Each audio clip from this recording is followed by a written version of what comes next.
y'all. So this morning, I want to give y'all a public service announcement. I've had a lot of people say, "Ooh, I would love to live your life. It's my dream." And sometimes somebody will show up in the desert and say, "Ooh, I want to be there."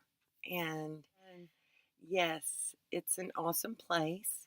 Um, I'm I'm as prepared as I can be to be in very harsh conditions. And I don't I don't want to complain, but then on the other hand, I also don't want to make it look like it's easy because it's not easy. It's very simple, but there's a lot to do to maintain your health while you're in the desert because it can be a very dangerous place. So, so my PSA was going to be I wrote these last night and I was sleepy, I will admit. So let's see what I said. Um, I wrote 10 things. Um, Number 10, May to October, it's hot. It's not May yet, and it's already hot. Now, 90 degrees in the shade.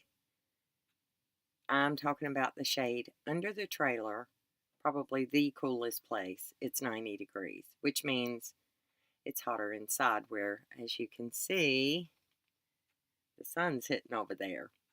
I've done everything I can. Well, I could do more, but without making it look totally tacky, because I am about the pretty.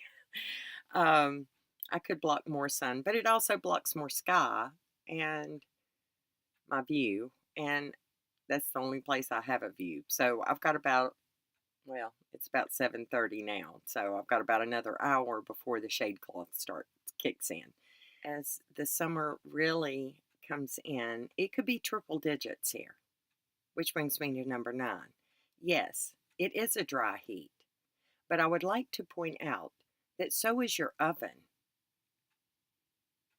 And it dries out your lungs, it dries out your nose and your sinuses, and it's we're talking like 11% or less of humidity.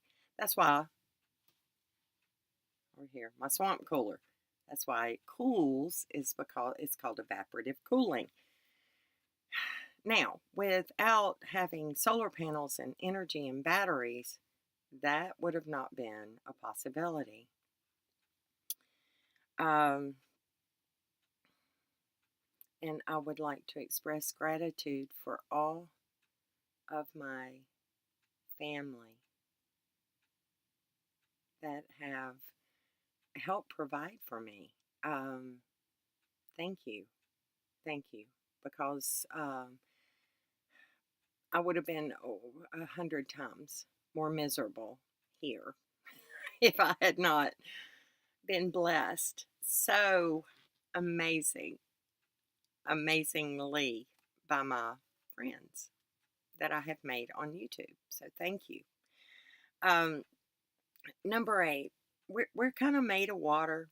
There's a whole lot of water in there, and with such low humidity, you're kind of going to evaporate. So you have to come prepared that you must intake water. Your lips are chapped, you haven't got enough water. Your skin's flaking off, that's not a sunburn. That's you need moisture. So you drink water even when you're not thirsty.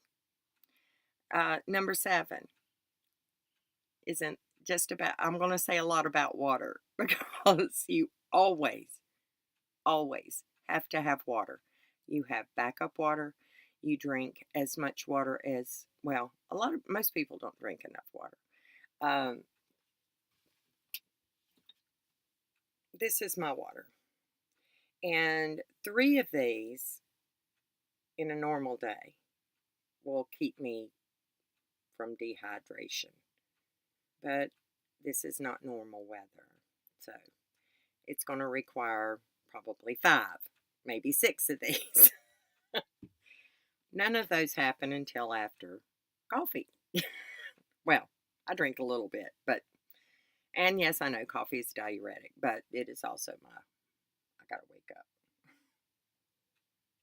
Mm, it's got a little coconut oil, because that's something else. You need that too. Don't want to be all dried up. Okay, number 6, flashlights. You always have a flashlight with you, always, because you never know when you're going to get out and about and can't get back. And you don't want to be walking around in the desert in the dark where there are things that can get you.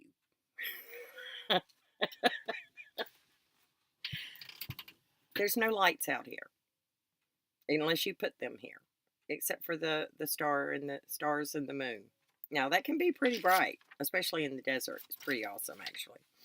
So, which brings me to number 5, rattlesnakes, which you need to see number 6. Always have your flashlight if you have to step outside, and you never just open the door and start walking outside. You open the door, you look outside, you make sure it's clear, do a little stomp in case they're right up under the trailer, and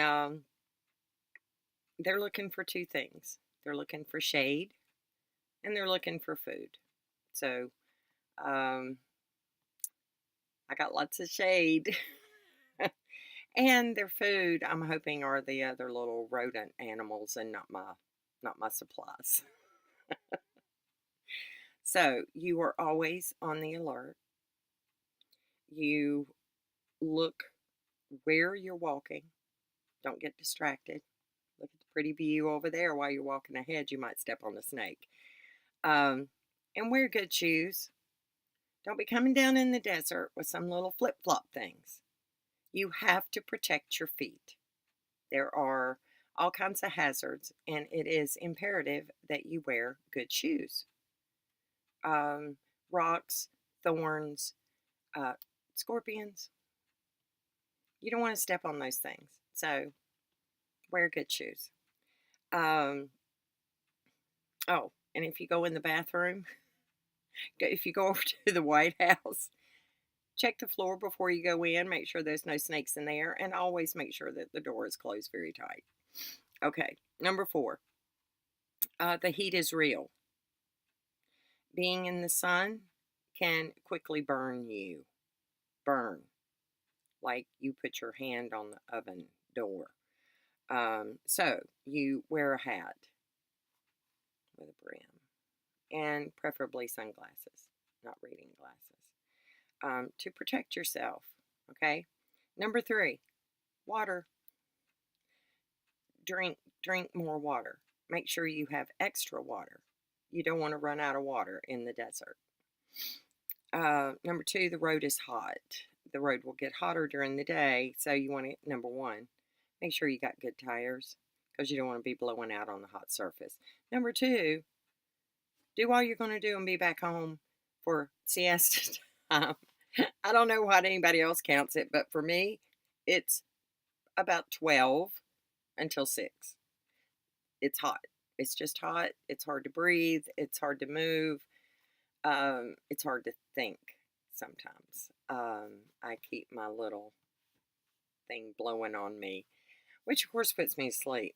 So sleeping away, and then I'm up half the night as I'm turning into Alan.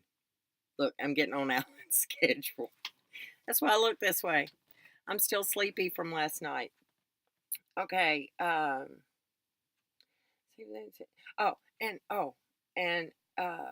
number 1, a cool glass of water. Sitting outside at 6 o'clock when the sun's setting and the temperatures are dropping, and if you're really blessed, you get a cool breeze. Yeah. And you watch the sun go down, and you watch Venus just kind of start glowing, and nice, beautiful stars out there. There's nothing like the night sky. So yeah, it's beautiful. And then on the other side of the day, when the sun's coming back up, beautiful because you just, there's no light pollution. It's an excellent place to be. But before you pack up a tiny trailer and head down here thinking, oh, Betty did it, so I can do it too, I would like to point out I have had a tremendous, tremendous amount of help. And because Elohim loves me so much, he has sent me extra help.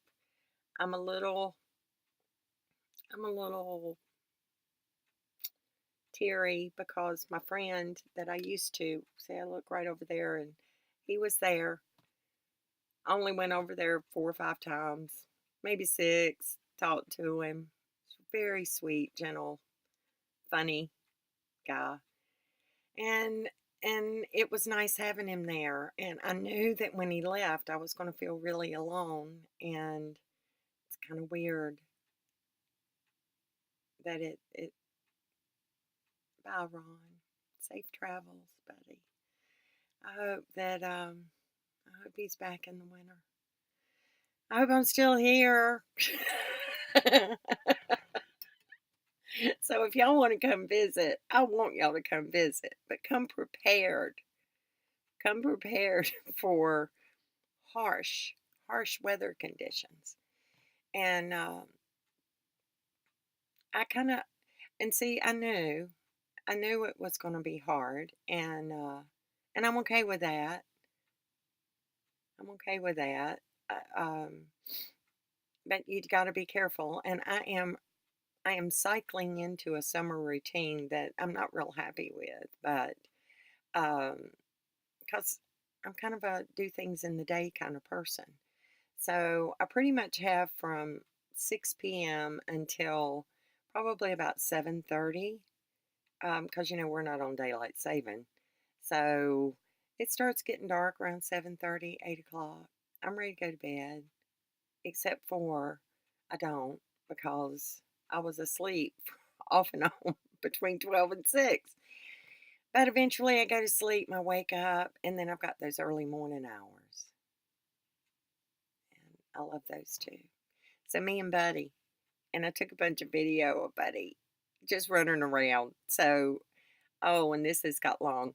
So that'll be a separate video. I'll have just a Buddy takes a walkabout, so y'all can see how Buddy's doing. But everybody's got to stay cool as possible. Which there's a lot of tricks I do that I know to do, so I don't die. I might be a little uncomfortable, but I can get relief, and that's pretty much it. I want y'all to be safe, and it's a big world out there, and I'm in a tiny tiny, tiny spot in it, and I am so grateful for all of you out there in YouTube land. I love y'all. I get so many wonderful, encouraging emails and your comments, and they just add to it. And, I don't just sleep during the day, I do read. I read His Word, I pitch my tent with Elohim, and He keeps me safe. So, seasons change, and we're coming into a new one. So, anyway, I love y'all.